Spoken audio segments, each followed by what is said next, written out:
You have me like shivering. I'm so excited for this game. It's ridiculous. Bo Nix has been great this year. I'm a Bo lever. You're the NFL expert. I love everything I see from him, which is really annoying because I hate the Patriots.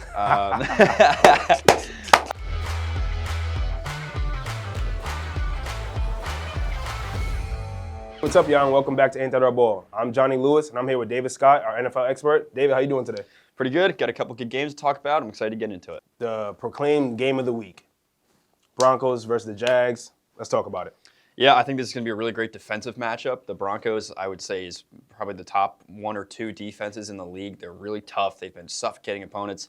And the Jags are really good at creating turnovers. They love taking the ball away from their opponents. So I think this one's really going to be won based on the defenses. Both teams have competent offenses. They can score points, and that's why they've been so good so far this year. Sure. But I think it's really going to come down to the defenses and who can either hold the opponent to as little as possible or take the ball his way more than the other opponent. Yeah, David, I definitely agree. I think the Broncos' defense is really, really good. Stellar defense for sure.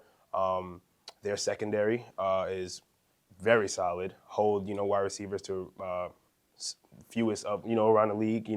I think that's really important. I'm worried about their run game, though, or their run defense. Can we talk about that a little bit?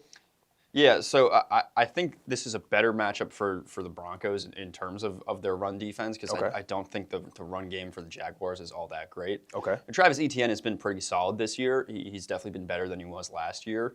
But at the same time, I don't think he's one of the top backs in the league. I don't think he's going to present too many problems for the Broncos. And I think the Broncos have good guys in that front seven like Nick Bonito who can really get in there and fill the holes. Now, yeah, with that being one of their vulnerabilities, I could see the Jaguars putting extra emphasis on the run game. Get Etienne involved, get Bashal Tutin involved, really just pound the ball and see where they can get going with that. But at the same time, I think the Broncos will be able to manage that and just continue using all of their strengths. I think in total the Broncos defense is better than the Jaguars offense. Okay. If you had to put them up against each other, I think the Jaguars offense has surprised me this year. Yeah. Trevor Lawrence has certainly taken a step forward after having a mediocre couple of years. I think the wide receiver group looks a lot better since Jacoby Myers came in. That was a really good trade at the deadline. For sure. And the running game, like I said, has been better than it was in previous years. So I think the Jaguars offense is good and they can compete in this game, but I still think that the Broncos defense is what's going to lift them up in this matchup. That's fair. I mean, I do want to give, definitely a shout out to Trevor Lawrence. Since their bye week, he's thrown, I think it's 1,800 yards roughly. He's looked really good. And I think it shows why they are first in their division, So I think that's really important, and it's gonna show how he can impact the game because I don't think this is gonna be like a runaway type of game, even though again you said it's gonna be a defensive game. I think it's gonna be a very close game to the end, and somebody's gonna have to make a big play. Yeah. Somebody's definitely gonna have to make a big play. Not sure who it's gonna be. You're the NFL expert. Yeah. But I will say that it's going to come down to a big play, for sure. I would put Jacoby Myers in that conversation for someone who could make a big play. You go to the other side of the ball, maybe an R.J. Harvey on the Broncos. Okay. He's been really good since taking over that full-time starter position when J.K. Dobbins went down. Bo Nix has been great this year. Phenomenal. I'm a Bo lever. He's been great this year, and I do believe in him. And the Broncos offense isn't that great, but I do think he's done well as the leader of that offense. But yeah, I'd put it between a Jacoby Myers or an R.J. Harvey to really be that difference maker in this matchup on offense. Listen, they're 5-1 since Myers has joined the squad. Again, the proof is in the pudding. Yeah, no, he's been really good. I think that was the acquisition of the trade deadline. There was other big moves, but I mean, totally underrated move. Myers has been in tough situations his whole career. Finally gets some good quarterback play and really started to shine. So, David, let's talk about it. We have a little rivalry matchup. Chicago Bears, Green Bay Packers. Come on. Yeah, this could be one of the most consequential matchups of the entire season. Right now, the Bears are just a game in front of the Packers. Whoever wins this game, it's either going to vault the Bears into a solid, comfortable lead in the NFC North or puts the Packers right back in first place. So this is really important to just the whole landscape of the NFC playoffs because it either keeps the Bears in that top seeding, gives them a 1-4 seed, or it puts the Packers up there. Yeah. And one of them is going to be, down towards the bottom of the playoffs and possibly could be out. The NFC is so strong that, 11 wins might not even get you into the playoffs this year. So this is a really crucial matchup between two really good teams. But the Packers are struggling a little bit with injury now. Three big injuries on their side. But before we get into injuries, let's talk about the quarterback play really quickly. Let's talk about Jordan Love. Let's talk about Caleb Williams. Let's see what we have. Yeah, two really solid quarterbacks. Jordan Love has really just taken step forward after step forward throughout his years in the league. I think learning underneath Aaron Rodgers was very good for him. And he's turned into a true franchise quarterback. He's got a lot of traits that you really, would love to see when you pick your quarterback. He's got a great arm, he's got good accuracy, he's got a pretty good pocket presence. He's been very good for the Packers with, a weaker offensive core. He's got good running game with Josh Jacobs, but his receivers have never been all that strong. Sure, Christian Watson is pretty good. They lost their tight end to injury, and Matthew Golden was not the player we thought he would be when they drafted him with the first-round pick. So the offensive core is still not that great, but Jordan Love has been working well with it and has kept them in contention for that NFC North win. On the other side, Caleb Williams is a star all around, in my opinion. He can single-handedly make a decision that can completely change a game. His elusiveness in the pocket, his awareness of making plays down the field, his ability to turn nothing into something. That's what I really like about Caleb Williams, his ability as an improviser to just really, take a play that is completely blown up and turn it into a positive gain or into a touchdown. That's what he does best, and that's what works really well under Ben Johnson. He loves that kind of mayhem, that trickery. It works so well with Caleb Williams, and in this matchup, you're going to need a lot of that. David, I think you phenomenally just broke that down for the people, honestly. I think you said it best. Caleb Williams, he's obviously, worked his way up to making a name for himself. I think we literally have right now the game changer versus the game manager. That's that conversation. I think Caleb Williams is the game changer. I think Caleb Love is the game manager. Both are needed in a game, and we're going to have a really good battle on our hands. Yeah, it is definitely the difference because the Bears' offense versus the Packers' defense is a crazy matchup. I'm sure they don't have Micah Parsons for the rest of the season after that torn ACL, but still, the Packers' defense is going to get pressure for sure on Williams. The Bears' offensive line, they invested a lot in it, but it still has had its struggles. So there's going to be pressure there, but Williams is going to need to show his ability to get out of the pocket, find guys like DJ Moore, Rome Odunze, Colston Loveland, Cole Kmet down the field when he's outside of the pocket. Those RPOs, deciding when to give it to DeAndre Swift and Kyle Monungai, deciding when to take it himself and run down the field. That's what he does well, and Ben Johnson is going to scheme up those kinds of things for him in this matchup. He's going to want to be in control of that chaos throughout this game, and that's what could get the Bears a win in this one. You have me shivering. I'm so excited for this game. It's ridiculous. Another X factor that I think is going to be, really important for the Green Bay Packers is going to be the man himself, Josh Jacobs. The guy is amazing. Since last year, he actually had a streak of touchdowns going from last year into this year that was unbroken until, a couple weeks ago. But, the guy scores almost every game. Tell me a little bit about Josh for me. Yeah, I think is one of the most underrated backs in the league. He doesn't get the same attention that guys like, Jonathan Taylor or Saquon Barkley get. But he's out there every week for the Packers, just getting it done, just racking up yards, scoring touchdowns. He's got 2 or 3 touchdowns every week, it feels like. He's got to be a fantasy football owner's dream. Just points after points. He's always racking it up. Yeah, he's an absolute stud.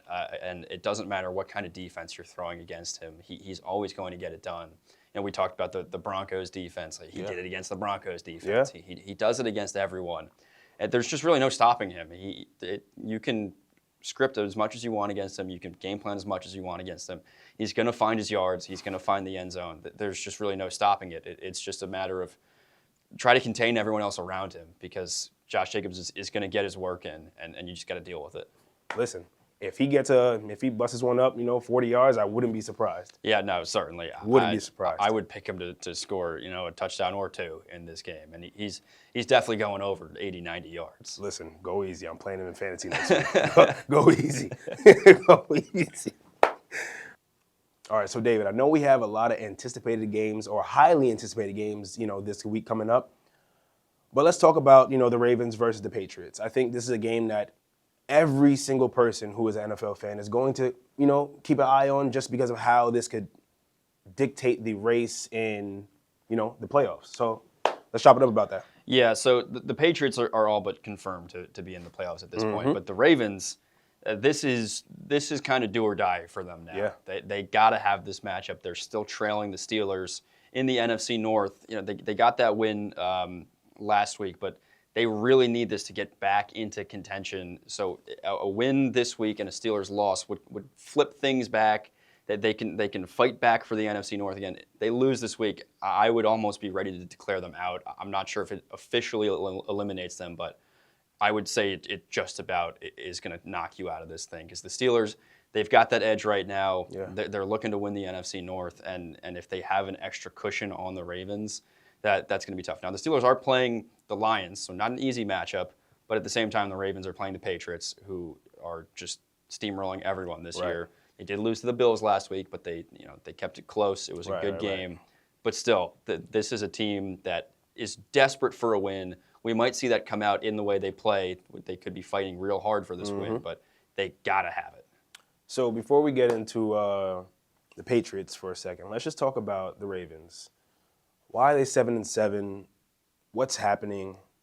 Is there a chance that, we do see Lamar Jackson and his team kind of just figure it out really quickly so then, maybe they catch it in the playoffs, Can we just speak about that? Yeah. Disappointing is how I would categorize them. Just like a lot of things haven't worked out right for you. Lamar Jackson has been not that great this year. The defense has been terrible this year. There's no pass catchers that really stand out for you. Derrick Henry's still there, but at the same time, he's not been that great this year. So it seems like everything is not working out all that well for the Ravens, and the fact that they are 7-7, I think is almost impressive because they have looked really bad at times. Now, the fact that they're still even in contention for a playoff spot is, I think they should be thanking their lucky stars and trying to move forward with that an attitude that like this is the last chance we got. Right. We got to fight for this. But yeah, it's been ugly to say the least throughout the season, and I don't know how you fix it going into this offseason. There's a lot of things that are going to have to change. But for now, yeah, they just got to focus on this one right now. Yeah, I definitely think they should go into this game with the mindset of 0-0 kind of mindset. Like we just have to win this game. This is the only game we have to focus on. Once we get past this one, we can try to think about anything that's next. But if we don't get past this, we could kiss our hopes goodbye. Yeah, a lot of coaches say, like, you got to go 1-0 this week. Right, exactly. You don't think about your Mm-hmm. record throughout the year. You don't think about what's going forward after this game. You just got to go 1-0 this week. Yep. Then we focus on what's going on later in the season. So, yeah, just focus on this matchup. You got to win this matchup, and then anything else that happens will happen. All right, so now let's get into the Patriots and Mr. Drake May himself. Yeah, I'm annoyed at how good he is. Yeah. It's just not fair that the Patriots get another incredibly talented quarterback this quickly. Like, after Tom Brady leaves, I feel like they should have like 20 years of mediocrity. It's just not fair, and Drake May is just a stud. Luck of the draw, man. Luck of the draw. He's great, and you can say whatever you want to say about the level of competition that they've played this year and their strength of schedule, but at the same time, like he's really good. Yeah. He's so accurate with the football. He doesn't make bad decisions. He can carry the ball down the field. He can run the ball. He does everything right. He's a real professional. I love everything I see from him, which is really annoying because I hate the Patriots. Yeah. I do not want to see them succeed ever, and they're up there fighting for the #1 seed in the AFC. I could agree with you. So, I know a lot of people share that opinion because the Patriots were so good forever. Right. And now they all of a sudden have a great team again. Yeah. I mean, listen, Drake May, I mean, he's been that guy all year, and I feel like you guys have probably heard me say it a bunch of times. But this is another person who I have on my fantasy team. And he really has been killing all year. I mean, besides a couple games, I think he's like put this team on his back. I don't think people thought this year, going into this year, that the Patriots would be like a force to be reckoned with. You know what I mean? Like I certainly didn't think that. So and they're hitting on all cylinders. Offensively, defensively. I mean, it's like their run defense against some of the top running backs this year has been, hey, you're not gonna get over 40 yards today. I'm so sorry. You know what I mean? And to just do that against, again, some guys who are known to just run it up against any team, no matter what. I think that speaks to like who they're being coached by, the people who they have suiting up every day, and again, you can tell those group of guys want to run through a wall for each other. Yeah, I mean, getting Mike Vrabel was so huge for the Patriots, and I don't know how he didn't get hired before that. The fact that the Titans even let him walk was so silly. Yeah. And yeah, I thought this year was going to be just another step forward in their rebuild. I didn't think it was going to be to this level of where they're now one of the top teams in all of football. But yeah, it does speak to Vrabel and to Maye and the fact that they've really just united this whole locker room and everyone wants to fight hard for everyone. That is a rare thing in a team sport where everyone is that locked in on that goal and they really have their eyes set on the Super Bowl. I don't think they're going to get there, but they got their eyes set on it. Hey, listen, it takes 11 guys doing the right thing at the same time for, a play to actually work out. And I feel like the Patriots just always have those 11 guys doing the same thing. So let's see if it happens for them, man. Let's see if it happens. All right, y'all, that's this week's episode of Ain't That Our Ball. Please like, comment, and subscribe. And let us know if you think the Broncos will be the #1 seed in the AFC. Peace.